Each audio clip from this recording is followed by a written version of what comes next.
¿Qué tal? Bienvenidos. Un aplauso para iniciar esta transmisión desde el estudio de televisión de la Escuela de Comunicaciones y Periodismo de la Universidad Adolfo Ibáñez. Soy Carlos Franco y tengo el gusto de darles la bienvenida a esta transmisión en streaming vía YouTube, donde estaremos conversando con gente interesante, gente que ha hecho de las historias su vida, que nació con historias como todas las personas que estamos aquí, que nos están viendo hoy día, que han recibido historias de sus padres, desde los libros, desde las series, desde los audios, desde un montón de recursos, y que hoy día nos permite tener una visión un poquitito más aterrizada de lo que significa el crecimiento de estas historias. Y digo hoy día porque nosotros estamos celebrando el Festival de Historias.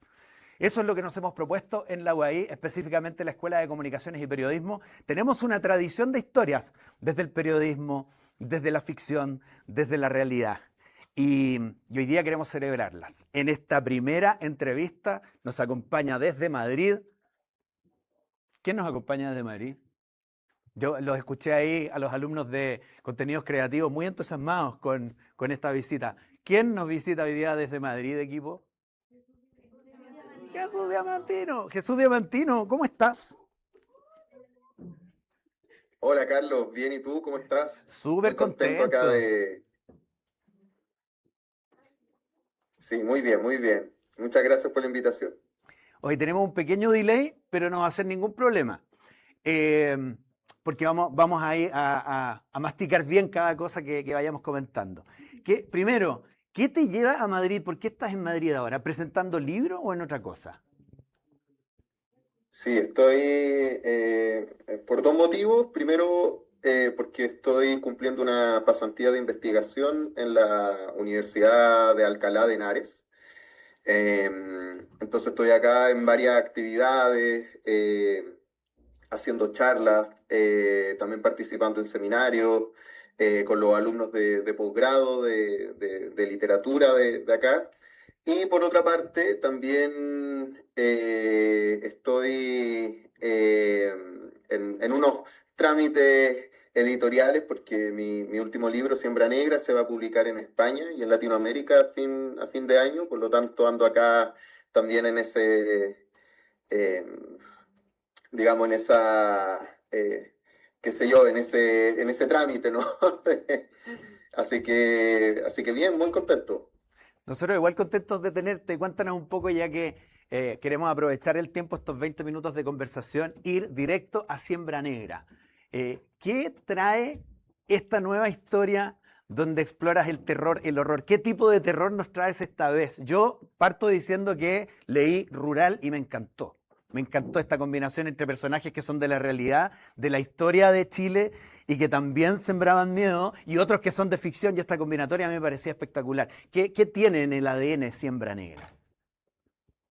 Bueno, Siembra Negra es una historia de terror histórico que está ambientada en 1918 en el mundo de la industria del vino y de la industria vitivinícola chilena de principios del siglo XX.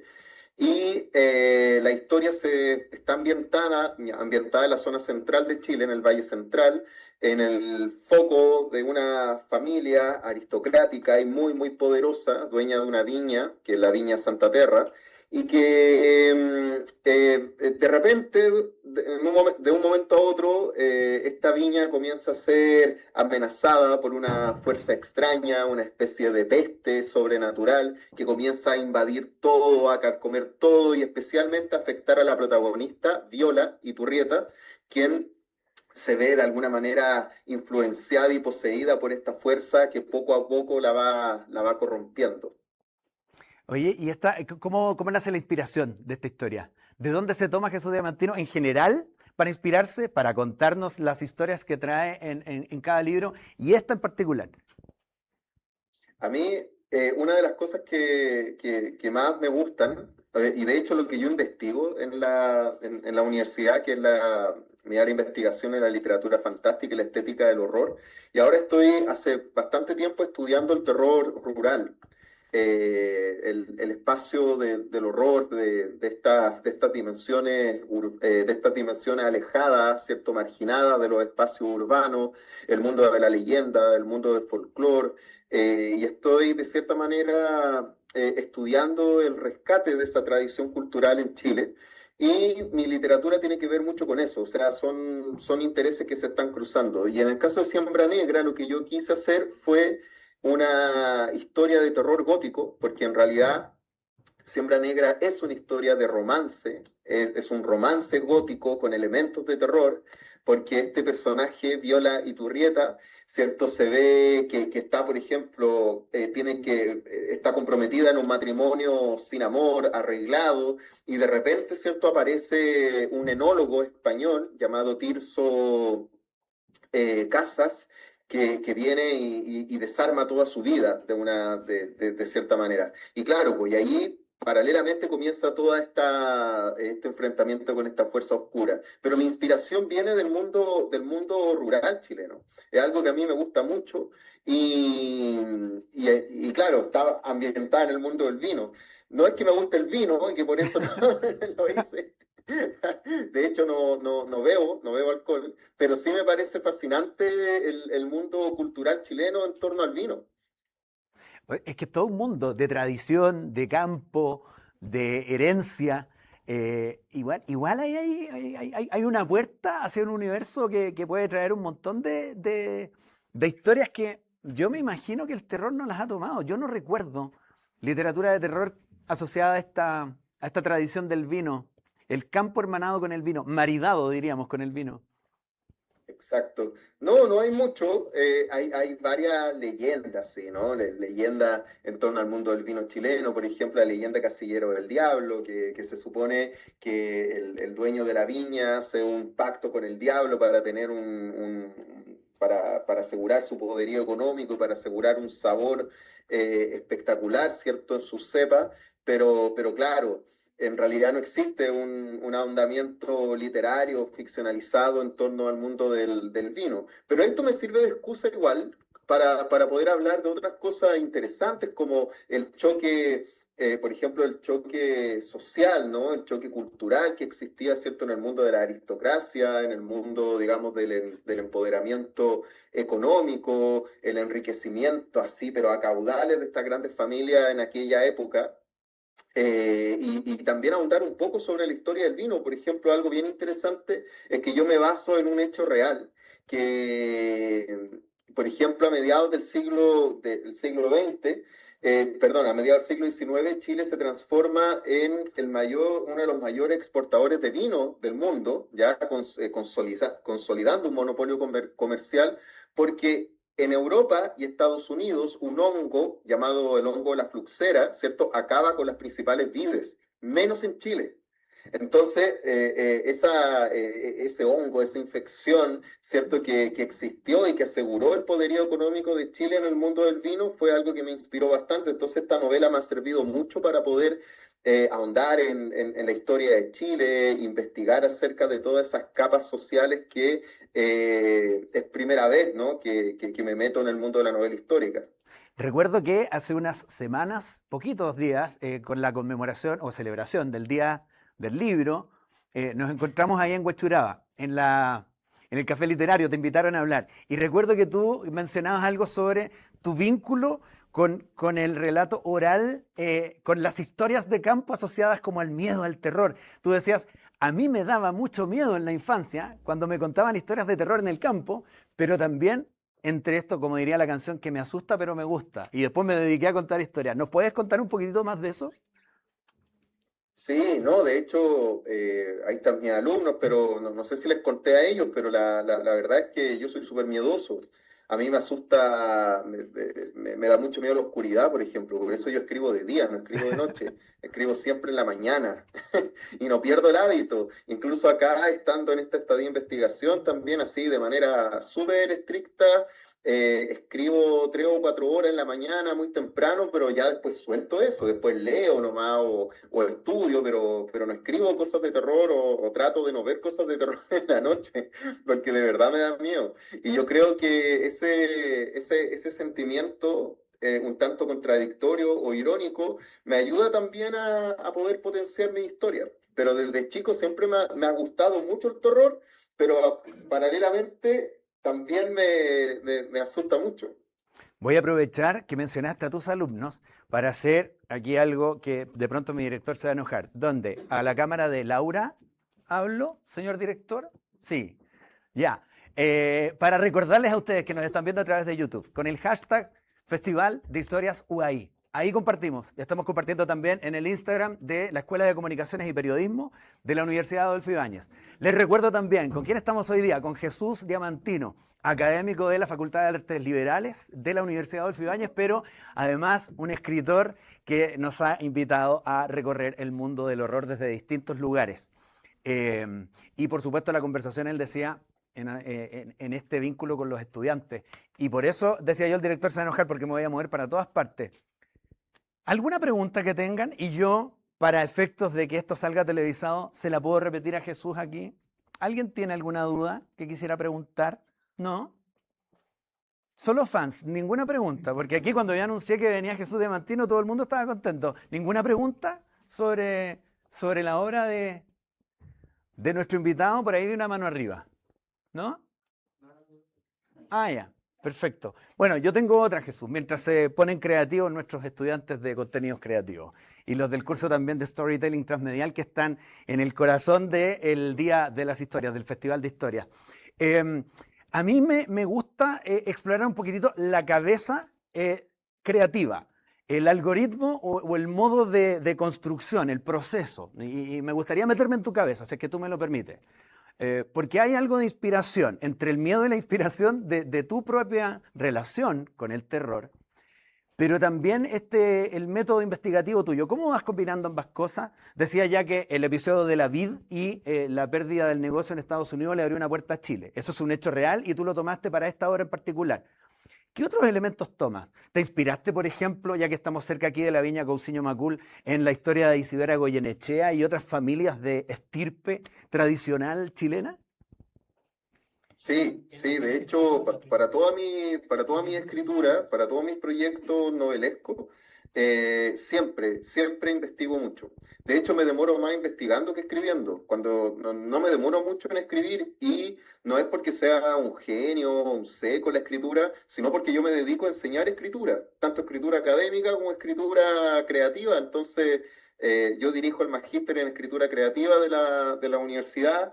Y técnicamente tengo muchas herramientas para escribir rápido, ¿no? Ahora si escribo bien o no, eso lo decidirán los lectores. Pero me demoro mucho en investigar.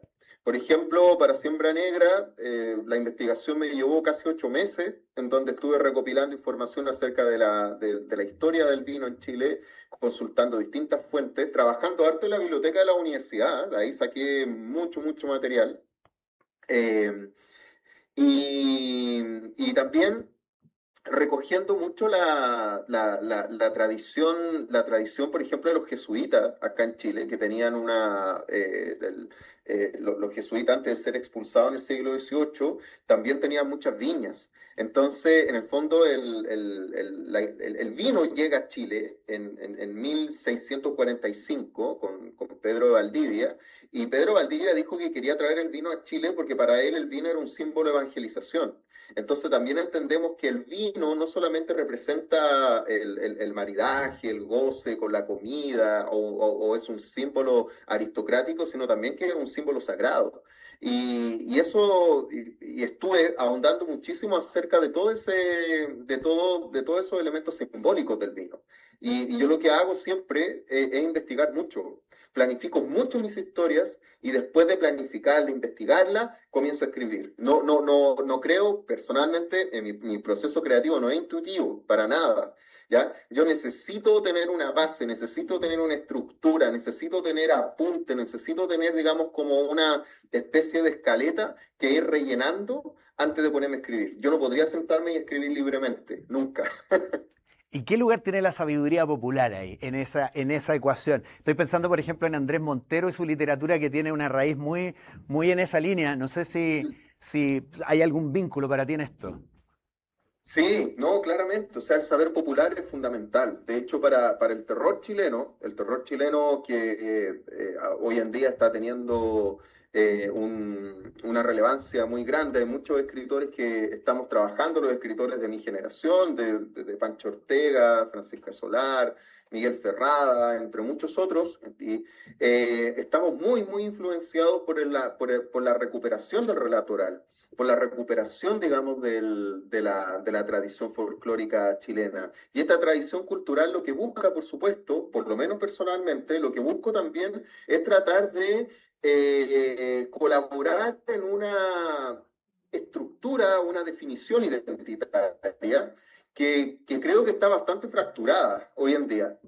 Entonces yo creo que el folclore, los imaginarios, son fundamentales para poder entendernos nosotros mismos como sociedad. Entonces creo que ahí está el valor del relato oral. O sea, probablemente si cuando chico mi abuela materna no me hubiese contado toda la historia de terror que me contaba en el campo, no estaría ahora sentado aquí conversando con ustedes. Genial. Me hiciste recordar muchos veranos de campo. Aquí, nuestro querido profesor y amigo Manuel Delano me mencionaba algo, me hablaba de la peste española. ¿Hay algo en esta historia o en algunas otras que hayas explorado? No, no, yo no me basé particularmente en ese contexto histórico, porque también mi historia también se refiere mucho al encapsulamiento de estas familias poderosas que tenían fuera, que estaban fuera de Santiago. De hecho, por ejemplo, en mi novela siempre los personajes hablan de que en Santiago, por ejemplo, hay movilizaciones sociales, de que en Santiago, digamos, está teniendo hay una palpitación, digamos, social de los movimientos obreros, pero estas familias están alejadas de eso, ¿no? Les parece vulgar, les parece, digamos, como algo que no va con ellos, con su riqueza y su ideal, ¿no? Con esta ilusión. Con esta ilusión en la que están viviendo, ¿no? En este palacio de cristal o esta cárcel de cristal. Entonces me centro más bien en esas discrepancias sociales, pero sin duda el tema de la peste es algo que sí o sí se podría tomar para algún tipo de historia, ¿no? Donde se ahonde eso. Mira, yo vuelvo a preguntar si es que hay alguna inquietud, consulta, pregunta de nuestros estudiantes. Aún no, no. Yo voy a tomarme el derecho de haber ido a esa actividad donde estuviste, Jesús, en Huechuraba, que se me quedó una pregunta en el tintero a mí. Eh, Hablábamos en ese momento sobre la asociación entre el cine, las series y la literatura de terror. ¿Cómo se fortalece la literatura de terror gracias al poder expansivo que tiene el cine, por ejemplo? Ahí está la asociación de Stephen King con la gran cantidad de películas que se han hecho con su obra. Si pudieras tomar prestado de algún autor de tu preferencia un personaje para explorarlo así con esa pretensión de que lo lleve el cine al infinito y más allá, ¿hay algo que te motive? ¿Hay alguno en particular que te gustaría tomar para ti? Sí, sí, o sea, siempre me hacen esa pregunta, pero yo creo que esta novela, Siembra Negra, me la imaginé muchísimo como una adaptación cinematográfica, pero más que una película, pienso que una serie sería interesante, ¿no? Ya. Ahondar ahí en el mundo digamos, de la historia de Chile, de los espacios rurales. De hecho, para esta novela, me inspiré mucho en teleseries nocturnas, como por ejemplo El Señor de la Querencia. Ya. Entonces, si se hiciera, por ejemplo, una telenovela sobre este libro, yo estaría feliz, encantado. Si de hecho el imaginario cinematográfico para mí es fundamental, la ficción televisiva, el cine. eh, yo trato donde sea siempre de ojalá ver una película diaria o el capítulo de una serie para mantenerme siempre con esa visualidad, ¿cierto? Que se permea sí o sí en mi literatura. Yo creo que mi literatura es súper visual por la gran influencia que tengo del cine. Muchas gracias, Jesús. Oye, el tiempo pasó volando. Hacemos el cierre de esta entrevista, pero a mí me gustan los juegos de palabras. Y mientras todo hablaba, yo decía terror y terroir, hablando de vinos, uvas y otras cosas. Un abrazo grande, cuídate mucho. Muchas gracias, Carlos. Saludos a todos y gracias por la invitación. Que estén muy bien. Y a quienes nos ven en el hashtag, recuérdenlo, Festival de Historia Subaí. Cortamos por este momento, pero luego volvemos con otra interesante conversación. Quédense aquí porque en minutos estamos de vuelta.